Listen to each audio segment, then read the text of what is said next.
इस वीडियो में हम आयुर्वेद के बहुत ही महत्वपूर्ण विषय द्रव्य गुण शास्त्र के अंतर्गत द्रव्यों में संयोग तथा विरोध नामक विषय के बारे में चर्चा करेंगे, जिसके अंतर्गत हम संयोग और विरोध की परिभाषा के साथ साथ विरोध के अलग अलग प्रकार के बारे में जानेंगे। तो इन सभी विषयों को अच्छे से जानने और समझने के लिए वीडियो को अंत तक जरूर देखिएगा। तो इस विषय की शुरुआत के पहले पैरे में लिखा है कि रोगी की चिकित्सा में औषध द्रव्यों को अकेले या अनेक द्रव्यों के साथ मिलाकर प्रयोग किया जाता है।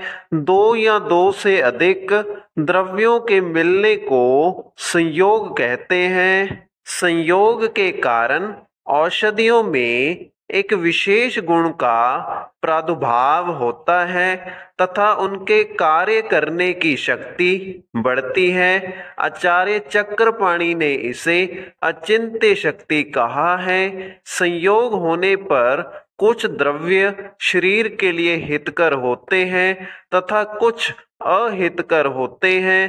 अहितकर संयोग को विरोध कहते हैं। विरोध तीन प्रकार का होता है।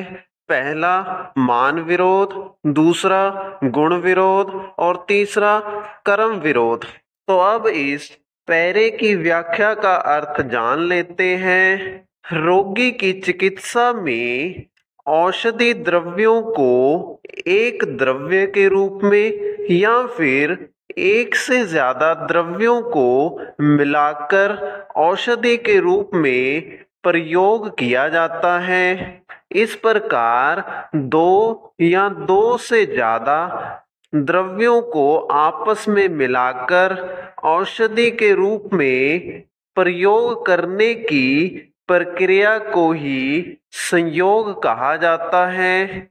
द्रव्यों के संयोग के कारण औषधि में मौजूद गुणों में वृद्धि हो जाती है, जिसके कारण से उस औषधि के कार्य करने की शक्ति बढ़ जाती है।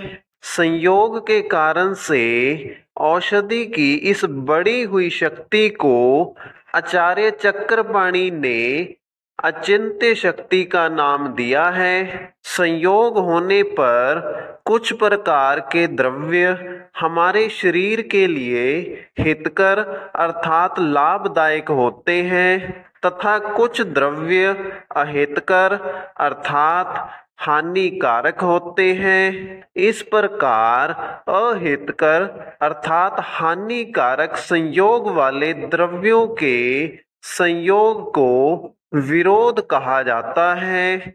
यह विरोध तीन प्रकार का होता है, जिसमें पहला प्रकार मान विरोध, दूसरा प्रकार गुण विरोध और तीसरा प्रकार कर्म विरोध लिखा है। इसके बाद विरोध के प्रकार मान विरोध का हेडिंग लिखा है, जिसकी व्याख्या में लिखा है कि जो द्रव्य एक निश्चित मात्रा में लेकर संयोग करने पर शरीर के लिए अहितकर हो, उसे मान विरोध कहते हैं। यथा मधु व घृत का प्रयोग। यहाँ यदि मधु व घृत को समान मात्रा में लिया जाता है तो वह शरीर के लिए अहितकर होता है। यह मान विरोध है। इस व्याख्या का अर्थ ये है कि अगर किसी दो प्रकार के द्रव्यों की किसी खास प्रकार की मात्रा का संयोग करने पर अगर वह संयोग की हुई औषधि शरीर के लिए अहितकर अर्थात हानिकारक हो, तो उसको मान विरोध कहा जाता है। उदाहरण के लिए अगर मधु और घृत को एक समान मात्रा जैसे कि दोनों की मात्रा 10-10 ग्राम लेकर मिक्स करके प्रयोग की जाती है तो इसे मान विरोध कहा जाता है। इस प्रकार से प्रयोग होने वाला घृत और शहद शरीर के लिए अहितकर होता है। इसके बाद अगला हेडिंग गुण विरोध का लिखा है, जिसमें लिखा है कि द्रव्यों के रस, गुण, वीर्य, विपाक में विरुद्ध द्रव्यों के संयोग को गुण विरोध कहलाता है। अर्थात जिस संयोग में द्रव्यों के रस, वीर्य और विपाक के विरुद्ध होने पर भी उन्हें आपस में मिलाया जाता है या प्रयोग किया जाता है, उसे गुण विरोध कहा जाता है। इसके बाद गुण विरोध के अंतर्गत रस विरोध का नाम लिखा है, जिसके अंतर्गत नमक व दूध का संयोग उदाहरण के लिए दिया है।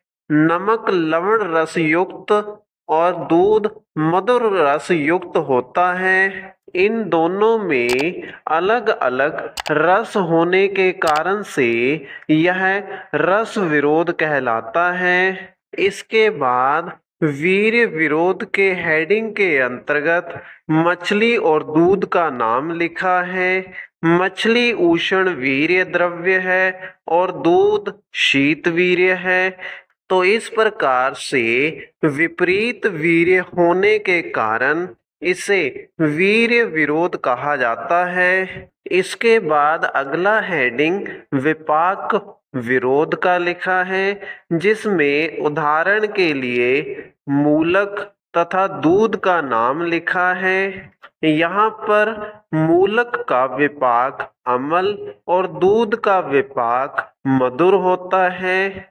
तो इस प्रकार विपरीत विपाक होने के कारण से इन द्रव्यों के विपाक के प्रयोग को विपाक विरोध कहा जाता है। इसके बाद अगला हेडिंग कर्म विरोध का लिखा है, जिसके अंतर्गत लिखा है कि दो द्रव्यों के कर्म जब अलग अलग होते हैं तो उन्हें यदि मिला दिया जाए तो उसे कर्म विरोध कहते हैं। यथा धातुकी व दंती का संयोग।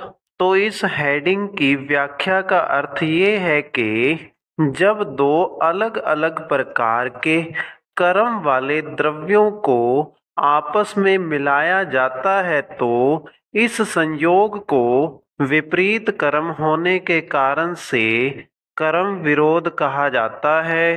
कर्म विरोध की उदाहरण में धातुकी और दंती नामक द्रव्यों का नाम लिखा है।